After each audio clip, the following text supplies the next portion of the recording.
asalaamaaleykum ñu ngi leen di nuyu di leen ziar yéen ñi ñuy suivre ci seen chaîne sama xalaat ci seen programme Fagaru ñu siy dalal comme ni ngeen ko xamee professeur Ousmane Ndiaye muy praticien di borom Boga bio tey nag ñuy waxtaane li nga xam ne mooy carotte waaw carotte lañ bëgg professeur Ousmane Ndiaye wax ñu lan lay jëriñ ci yaramu doomu aadama pour nit ñi buñ gisatee carotte ci bool bi ñu koy bañ a romb. léegi nag bii di carotte moom bëgg nañoo xam tey professeur carotte lan lay def ci yaramu doomu aadama.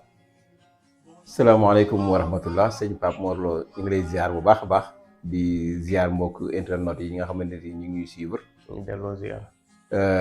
comme niñ ko waxee rek tey ñu ñëwaat nañ ci seen beneen numéro ci carotte.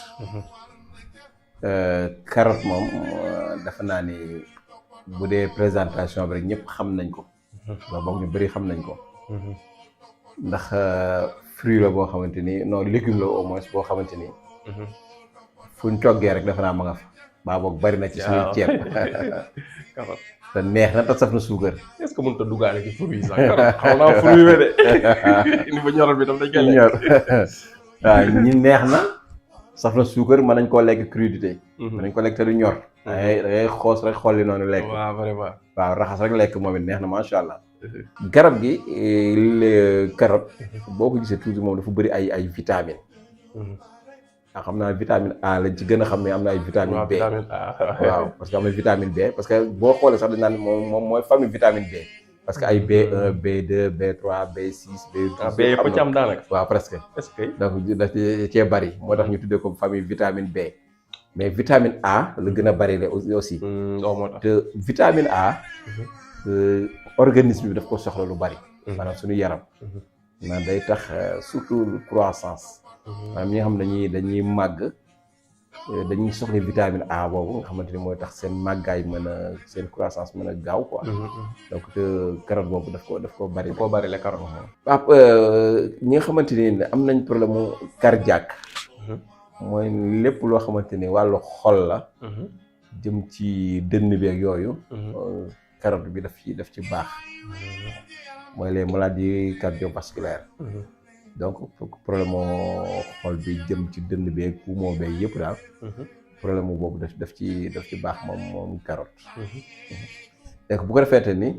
ñi nga xamante ni tamit dañu am problème mu lu ñu koy tuddee xel moo xamante ni day gaaw a fàtte. dañuy gaaw a fàtte waaw. dañuy gaaw a fàtte. loolu day am.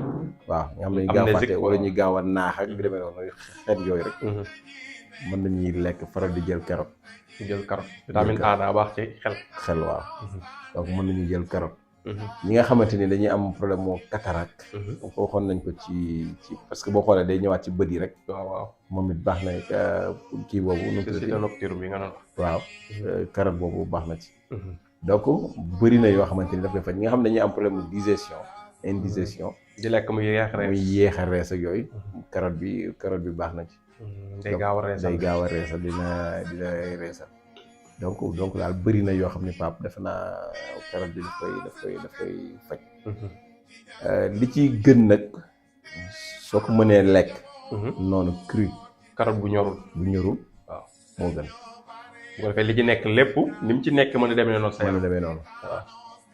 su fekkee mënoo ko lekk noonu tamit nga def ko jus de carotte. d'accord c'est-à-dire li ñuy wax nii yëpp boo amee jus de carotte. di ko jël.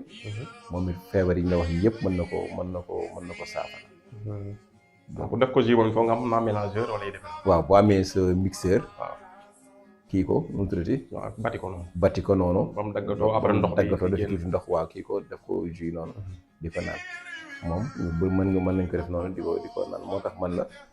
buñ liggéeyoon gars yi buñ liggéeyoon rek xama gaañ laa xama ñun mais buñ liggéeyoon rek. waaw ñooy gars yi de. waaw ñu ngi leen di remercier. kon yaakaar naa leer nag carotte lañ ñëwoon. nit ñi xam naa ko gisati carotte ci biir bool bi waaye comme yow sax nee nga carotte bi ñu togg ba mu ñor noonu tamit dese na efficace mais ñuy bàyyi xel kon carotte yi nga xamante ni ñorul. ñu koy privilégier. voilà carotte bu ñorul ñu siy bàyyi xel ñi nga xam dañoo am carence vitamine A yëpp. ñuy bëri lu ñuy consommer carotte bu yàggee loolu dina normal. kon ñu ngi lay remercier bu baax professeur di la jox rendez-vous yeneen jàngoro yeneen plante ak yeneen fruit wala léegi incha allah. waaw sëñ Pape ñu ngi lay nuyu di la fay di nuyu ñi nga xamante ni ñu ngi doon suivre yëpp ci Sama Xalaat TV. asalaamaaleykum wa rahmatullahi wa barakaatu. aleykum wa salaam wa rahmatullah.